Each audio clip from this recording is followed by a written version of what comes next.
2 weeks had passed since the hatchlings vanished. The station had become a prison. No ships entered or left without draconian inspection. Fear hung in the air like smoke. Sora had not shared what she heard that night in the maintenance tunnels. She needed more. She needed proof. A wrong move now could cost millions of lives. She began watching Kang Do-hoon from a distance. He was an ordinary man in every way. Medium height, quiet face, hands always stained with engine grease. He spoke to no one unless work required it. He ate alone. He walked alone. He existed in the spaces between people, unseen and unnoticed. But Sora noticed him now. She watched him take extra rations from the cafeteria. She watched him carry blankets down to the lower levels. She watched him work double shifts and then disappear into the old corridors where no one else went. He was hiding something. She was certain of it. Meanwhile, the Draconians grew more desperate. Pelthor paced the station like a caged beast. His scales had turned darker, a sign of deep stress in his species. He questioned everyone. He threatened many, but he found nothing. Vethana had stopped speaking entirely. She lay curled in the nursery, her great body wrapped around the empty beds. The station's doctors said she would not survive much longer. A draconian mother separated from her young could die of grief. It was not poetry, it was biology.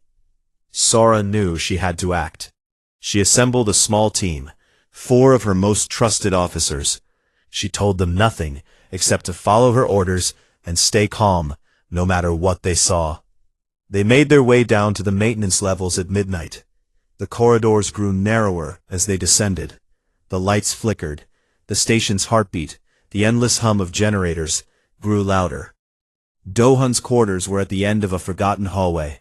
A metal door with peeling paint. No markings. Just a number. M47. Sora raised her hand. Her team stopped. She pressed her ear against the door and listened.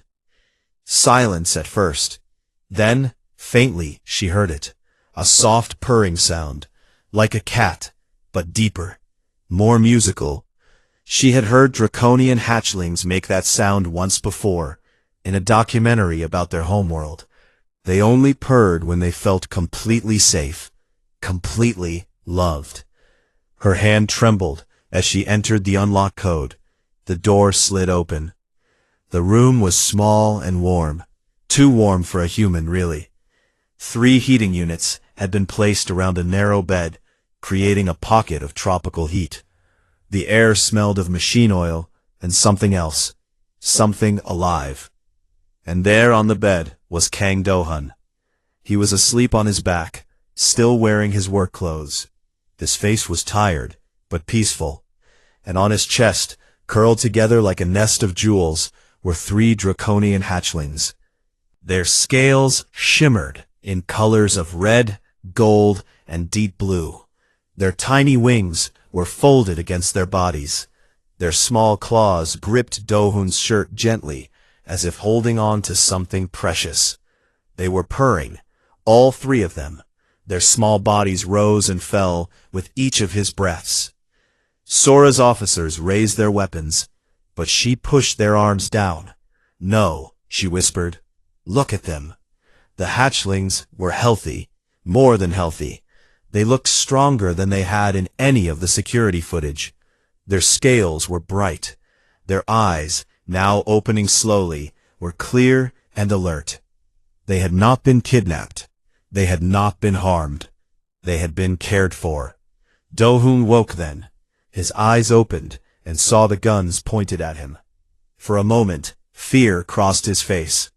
But then he did something that made Sora's heart stop. He did not raise his hands in surrender. He did not try to explain. Instead, he curled his body around the hatchlings, shielding them with his arms, his chest, his entire being. Please, he said. His voice was rough from sleep. Do not scare them. They finally sleep through the night. Sora lowered her weapon completely. Her officers looked at her in confusion, but she ignored them. How long? She asked. 12 days, Dohun said. They found me. I was fixing a pipe in Tunnel 7. They just followed me home. I tried to figure out how to return them, but I did not know who to contact. I did not want to cause trouble. So you kept them? I kept them alive. His voice broke slightly. They were cold. They were hungry. What else could I do? Before Sora could answer, heavy footsteps echoed in the corridor.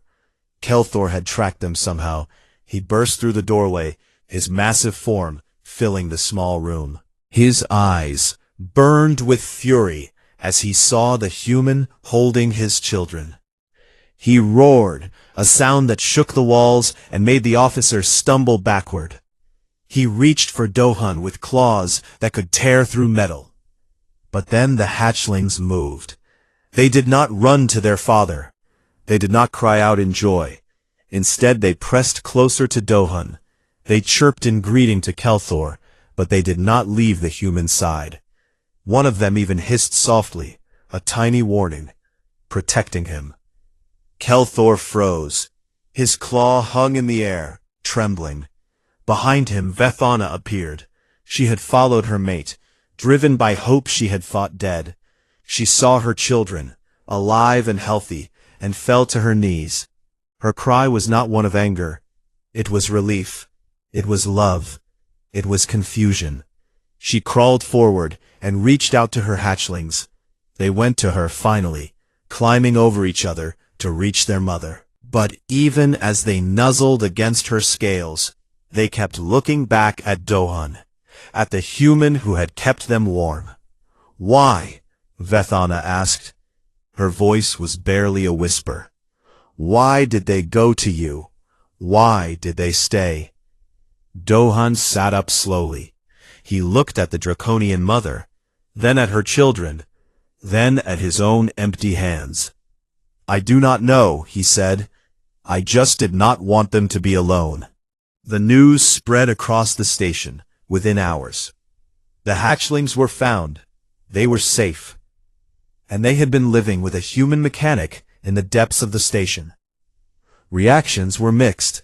Some humans celebrated, relieved that war had been avoided. Others whispered darker theories. Why had the hatchlings gone to a human? What had he done to them? Nothing about this made sense. The Draconians were equally confused. Kelthor wanted answers. His children had chosen a stranger over their own nest, over their own parents. This was not normal. This was not natural. Something had to explain it. Sora arranged for a full medical examination. She called the station's xenobiologist, a woman named Yoon Minji. Minji was young but brilliant, known for her work on cross-species biology. If anyone could explain what happened, it was her. The examination took place in a neutral room. The hatchlings sat on a warm table, their small tails swishing back and forth. Vethana watched from one corner, her eyes never leaving her children. Dohun had been asked to stay as well. Every time he moved toward the door, the hatchlings grew restless. Every time he came closer, they calmed down. Minji ran test after test. She scanned their brain activity. She measured their hormone levels. She analyzed their stress responses. And slowly, a picture began to form. This is remarkable, she said finally, staring at her screens. I have never seen anything like this. Explain, Kelthor demanded. He stood with his arms crossed, his golden eyes fixed on the human mechanic. Minji took a deep breath. Draconian hatchlings are born with very strong instincts. These instincts tell them what is safe and what is dangerous. They cannot think like adults yet. They feel, they sense, they follow their biology. She pulled up an image on the screen. It showed the volcanic plains of the Draconian homeworld. For millions of years, Draconian eggs were incubated near volcanic vents. The heat, the vibration, the chemical signature of those vents became coded into your species. Hatchlings are born seeking those conditions. Without them, they feel unsafe. They cannot rest. They cannot grow properly. Vedana nodded slowly. We know this. We build our nurseries to recreate those conditions. Heat, vibration, the right minerals. Yes, Minji said, but you cannot recreate everything. The volcanic vents of your homeworld had a specific rhythm, a pulse, a frequency. She paused. And that frequency is almost exactly the same as a human heartbeat. The room went silent. Minji continued. Human hearts beat between 60 and 100 times per minute. This creates a low vibration that passes through our bodies. When the hatchlings found Dohun, they felt that vibration. To their instincts, it felt like home. She pulled up more data. But that is not all. Human body temperature is 37 degrees. This is the exact temperature of the warm spots near volcanic vents where draconian eggs develop. And human skin releases certain oils and chemicals that to hatchling senses register as organic and safe. Not predator, not threat, just warmth. Kelthor stared at the data. His rage had faded, replaced by something else. Wonder, perhaps, or confusion. You are saying, he said slowly, that to my children, this human feels like our ancestral home. Yes, Minji said. To their deepest instincts, he is safety. He is the nest they have been seeking. Vethana moved forward. She looked at Dohun with new eyes. He was just a man. Small by her standards, fragile, mortal. But to her children, he was something ancient and precious. Why did you care for them? She asked. You did not know us. You did not owe us anything. Dohun was quiet for a long moment. His hands, still stained with engine grease, rested on his knees. When he spoke, his voice was barely above a whisper. 5 years ago, I had a family, a wife, a daughter. She was very small, just a baby. He stopped, swallowing hard.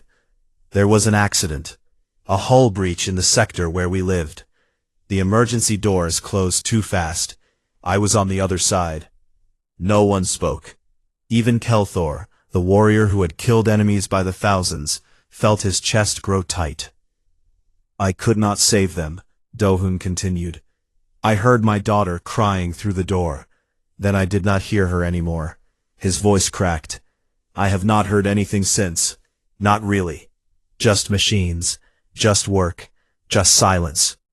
He looked up at the hatchlings. They had crawled off the examination table and were making their way toward him. One of them, the smallest one with blue scales, climbed into his lap and pressed its head against his chest. When they found me, I heard something again, Dohun said.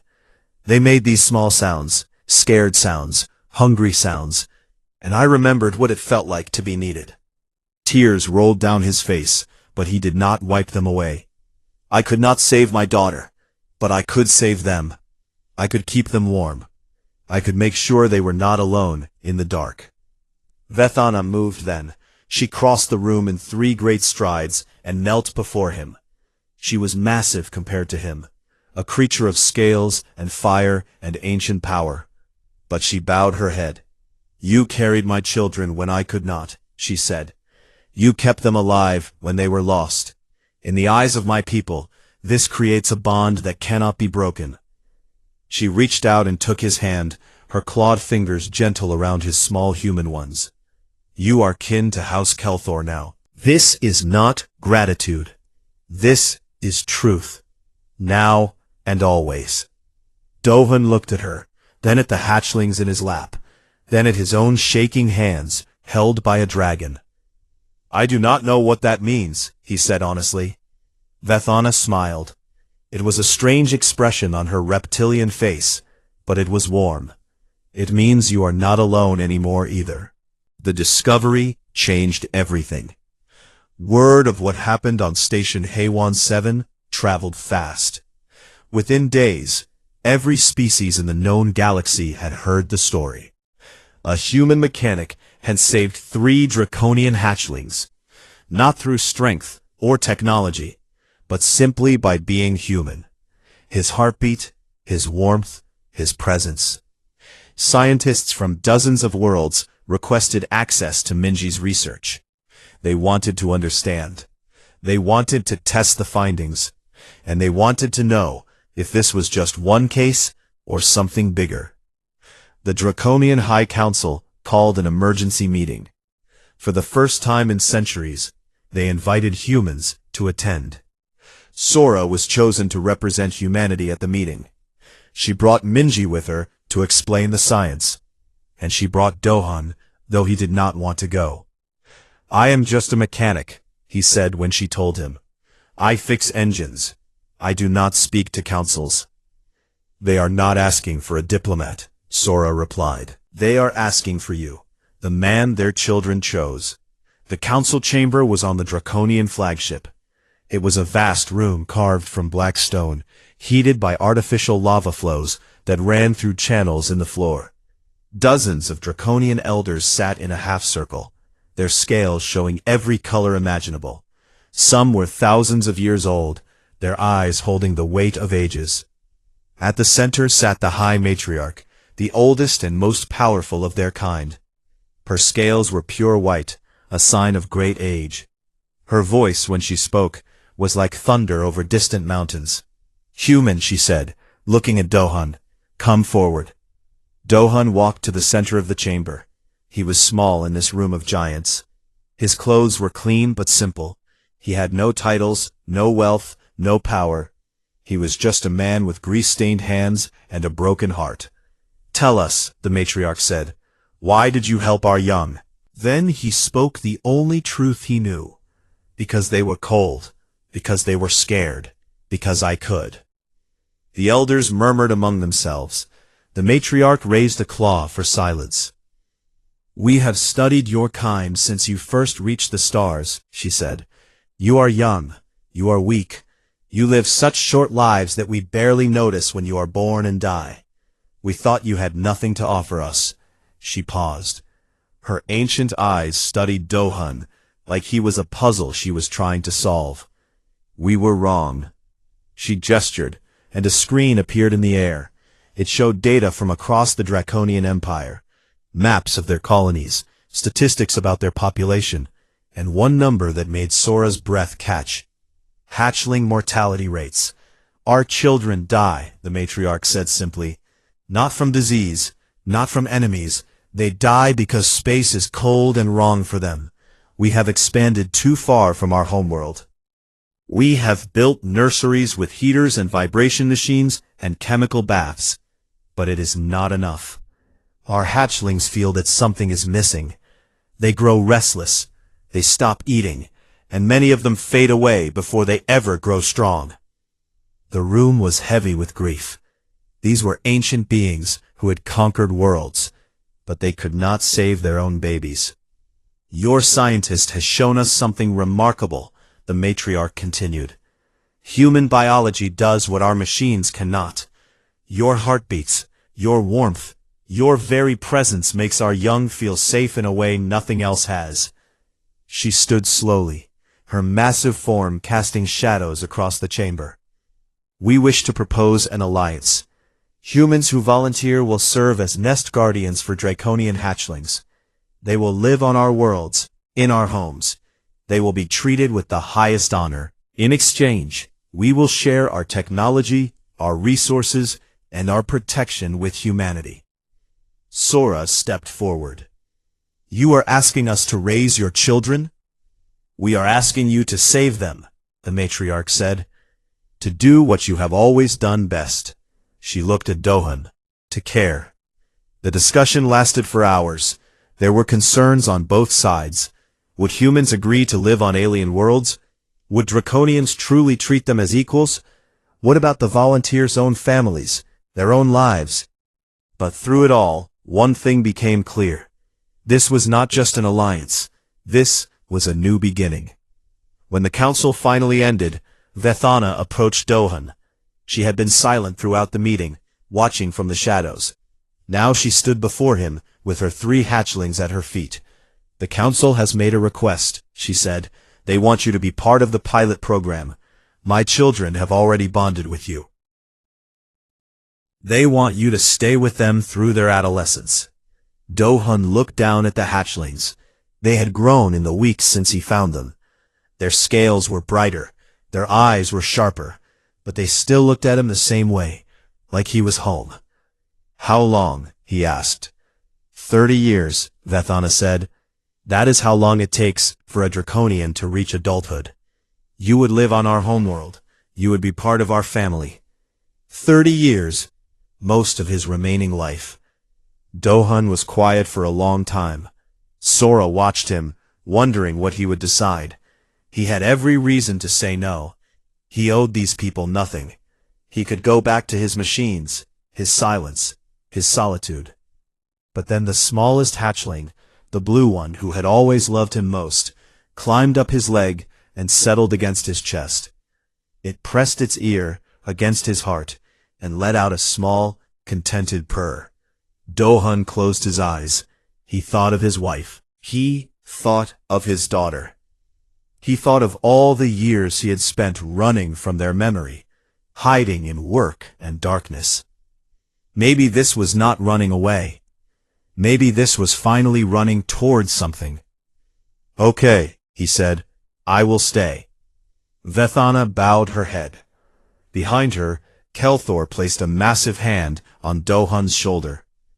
It was the first time the warrior had touched him with anything other than anger. "Welcome to our family," Kelthor said. "Brother." The day Dohun left Station HFY 7, he carried nothing but a small bag. Inside were a few clothes, some tools, and a single photograph. It showed a young woman with kind eyes and a baby girl with tiny fingers wrapped around her mother's thumb. He had kept this photograph hidden for 5 years. Now, for the first time, he placed it where he could see it. These were the people who had taught him how to love. They deserved to be part of whatever came next. The Draconian transport ship was waiting in the main hangar. It was enormous, a vessel of dark metal and glowing engines that hummed with power humans could only dream of. Hundreds of people had gathered to watch him leave. Humans, Draconians, other species who had heard the story and wanted to see the man who had changed everything. Sora was there. She walked with him to the boarding ramp, her hands in her pockets, her eyes thoughtful. "You know you do not have to do this," she said. "You already did more than anyone could ask. You could stay here, live a quiet life. No one would blame you." Dohun stopped and looked back at the station. He had spent 5 years in these corridors. 5 years of silence and shadows. 5 years of trying to forget. "I already lived a quiet life," he said. "It ended the day I lost them." He turned to face Sora. "Maybe this is how a new one begins." She smiled and held out her hand. He shook it firmly. "Take care of yourself, Dohun. Take care of humanity, Sora." She laughed. No pressure. He walked up the ramp. The 3 hatchlings were waiting for him inside, held by their mother. When they saw him, they began chirping and struggling to reach him. Vethana let them go, and they scrambled across the floor to climb up his body. One settled on his shoulder, one wrapped around his arm. The smallest one, the blue one he had secretly named Star, pressed itself against his chest, right over his heart. Kelthor stood at the ship's controls. He had insisted on piloting them home himself. When Dohun entered the bridge, the great warrior turned and extended his hand in the human fashion. "I almost killed you," Kelthor said. "That day in your quarters. If my children had not protected you, I would have torn you apart." "I know," Dohun said. "I am glad I did not." "Me too." They shook hands. It was strange, the small human hand in the massive clawed one, but it felt right. The journey to the Draconian homeworld took 3 weeks. Dohun spent most of that time with the hatchlings. He learned their real names: Velkan, the red one who was bold and curious; Shira, the gold one who was quiet and watchful; and Morith, the small blue one who followed Dohun everywhere like a shadow. Their history, their customs, their language, which was difficult but beautiful, Vethana taught him patiently, hour after hour. You will make mistakes, she told him. Our people can be proud and quick to judge, but they will see what we have seen. In time, they will accept you. And if they do not? Dohan asked. Vethana's eyes glinted. Then they will answer to me. When they finally reached the homeworld, Dohan understood why the Draconians called it the Heart of Fire. It was a planet of volcanoes and lava rivers, of black mountains and red skies. Heat shimmered everywhere. The air smelled of sulfur and stone. It should have been terrifying. Instead, it felt alive. They gave him a home near the family estate. It was small by Draconian standards, but enormous by human ones. It had been built to his specifications: human-sized furniture, human-temperature rooms, human food supplies. But it also had a large open space, where the hatchlings could sleep near him at night. They still needed his heartbeat. Even as they grew, they came to him when they were scared or tired or lonely. And Dohan was always there. Months passed, then years. The hatchlings grew into adolescence, their bodies stretching and changing. Velkan became a fierce young dragon, eager to train as a warrior like his father. Shira developed a gift for science and spent long hours studying the stars. And Morith, small blue Morith, stayed close to Dohan, always. You are my favorite, Morith told him one evening. They were sitting on a balcony, overlooking the volcanic plains. The sun was setting, painting the sky in shades of orange and gold. I know I should not say that, but it is true. Dohan smiled. You are my favorite too, but do not tell your siblings. I would never. They sat in comfortable silence. Far below, lava flowed in glowing rivers. Somewhere in the distance, dragons flew through the evening sky, their scales catching the light. Do you miss your homeworld? Morith asked. Dohan thought about it. He thought about Earth, which he had left long ago. He thought about Station Haywan 7, where he had hidden from his grief. He thought about his wife and daughter, whose photograph now hung on his wall, where he could see it every morning. I miss the people I lost, he said honestly, but I do not think home is a place. I think home is where you are needed, where you are loved. Morith pressed closer to him. Even now, nearly grown, the young dragon still fit perfectly against his side, still listened to his heartbeat like it was music. Then you are home, Morith said. Dohan put his arm around his adopted child. Above them the stars began to appear, filling the darkening sky with light. Somewhere across the galaxy, other humans were beginning their own journeys. The alliance had grown stronger each year. Thousands of volunteers now served as nest guardians on Draconian worlds. They were called the Warp Keepers, the Heartbeat Ones, and a dozen other names in a dozen languages. But the name that stuck, the one that spread from species to species until everyone knew it, was simpler: the Cradle Species. Humanity had been young and weak and easily overlooked. They had no great powers, no ancient wisdom, no fleets that could darken suns. But they had something else, something that could not be built or bought or conquered. They had warmth. They had compassion. They had hearts that beat in the rhythm of comfort. And in a galaxy that was often cold and dark and lonely, that turned out to be enough. Dohun stayed on the Draconian homeworld for the rest of his life. He watched Velkan become a respected warrior. He watched Shira discover new worlds through her telescopes. He watched Morith grow into a leader who would one day speak for peace between species. And when he finally died, old and content and surrounded by dragons who loved him, they did not bury him in the human way. They placed his body in the volcanic vents where draconian eggs had been born for millions of years. They gave him back to the fire.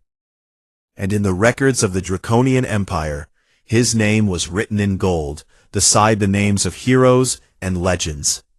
Kang Dohan, the first warmth keeper, the man whose heart became home. The scream echoed through the diplomatic quarters of Station HFY. It was not a human scream. It was deeper, older, and filled with a pain that made every living creature on the station stop what they were doing. Vethana stood in the center of the nursery room. Her obsidian scales caught the light as her massive body trembled. She was 8 feet tall, with wings folded against her back, and eyes that burned like dying stars. She was a draconian, one of the oldest and most powerful species in the galaxy, and right now, she was just a mother whose children were gone. The nest was empty. 3 small beds made of heated stones and soft metals lay cold and abandoned. Her hatchlings, each no bigger than a house cat, had vanished without a sound. "Find them," she said. Her voice was barely a whisper, but it carried the weight of mountains. "Find my children." Within the hour, the entire station knew. The Draconians were not a species anyone wanted to anger. They had ruled their corner of the galaxy for 10,000 years. Their ships could burn planets. Their warriors feared nothing. But their greatest weakness was also their greatest love: their young. Draconian females laid eggs only once every 100 years. Each hatchling was precious beyond measure. To lose one was tragedy. To lose 3 was unthinkable. Kim Sora arrived at the scene within minutes. She was the station's security chief, a woman with sharp eyes and a sharper mind. She had served on HFY for 6 years and had handled everything from smugglers to assassins, but she had never seen anything like this. "Show me the recordings," she said to her team. They played the security footage on a large screen. The nursery appeared peaceful. The 3 hatchlings slept in their heated beds. Then, at exactly 0300 station time, they woke up. One by one, they lifted their small heads. They looked at each other, as if sharing a secret. And then, they moved. They did not run in fear. They did not cry out. They simply walked to a small vent in the corner of the room and disappeared into the darkness. "They left on their own," Sora said quietly. "Impossible," growled a voice behind her. She turned to face Ambassador Kelthor. He was Vethana's mate, a warrior covered in battle scars. His golden eyes were filled with rage and fear, in equal measure. "Hatchlings do not leave their nest," he said. "They cannot survive without heat, without food. Someone took them. Someone lured them." Sora did not argue. She understood his pain. But she also understood something else. If a human was responsible for this, there would be war. Humanity was still new to the galactic community. They had no great fleets, no ancient history, no powerful allies. A war with the Draconians would end them. "I will find the truth," she promised. "Whatever it is." Every corridor was checked. Every room was scanned. Hundreds of soldiers and security officers moved through the station like ants. But the hatchlings were small, and the station was vast. Days passed with no sign of them. Sora worked without sleep. She studied every piece of evidence, every thermal reading, every trace of DNA. The hatchlings had moved through the ventilation system, that much was clear. But where had they gone, and why? On the 5th day, Draconian warships arrived. 3 massive vessels that blocked out the stars. They did not attack, but their message was clear: find the hatchlings or face the consequences. Tensions grew worse. Humans on the station began to receive threats. Some packed their bags and left on the next transport. Others stayed, but walked with their heads down, afraid to meet Draconian eyes. Vethana stopped eating. She sat in the empty nursery day and night, staring at the cold beds. Her scales, once bright and beautiful, grew dull. She was dying slowly, and everyone knew it. "There must be something," Sora muttered to herself one night. She was alone in her office, surrounded by screens and reports. Something we missed. She pulled up the station's resource logs. Food supplies, water usage, power consumption, everything normal. But then she noticed something small. Protein rations had gone missing from the lower maintenance decks. Not much, just enough to feed something small, and heating coils. Someone had taken heating coils. Her heart began to beat faster. She checked the maintenance schedules. The lower decks were old and mostly abandoned. Only essential repairs happened there, and those repairs were done by a skeleton crew, sometimes just one person. One name appeared again and again in the logs. Kang Do-hun, a human mechanic, age 34. No family, no friends on record. He worked the night shift alone, and lived in a small room deep in the station's belly. A ghost, Sora thought. A man nobody notices. She did not tell Kelthor, not yet. If she was wrong, accusing an innocent man would make everything worse. If she was right, she needed to handle this carefully. That night, she made her way down to the maintenance levels. The corridors were dark, and filled with the hum of old machines. Steam hissed from pipes. The air smelled of oil and metal. And somewhere in that darkness, something chirped. It was a small sound, soft and high, the kind of sound a baby makes when it feels safe. Sora stopped walking. Her hand moved to her weapon, but she did not draw it. Instead, she listened. The sound came again, and this time she heard something else beneath it. A rhythm, steady and slow.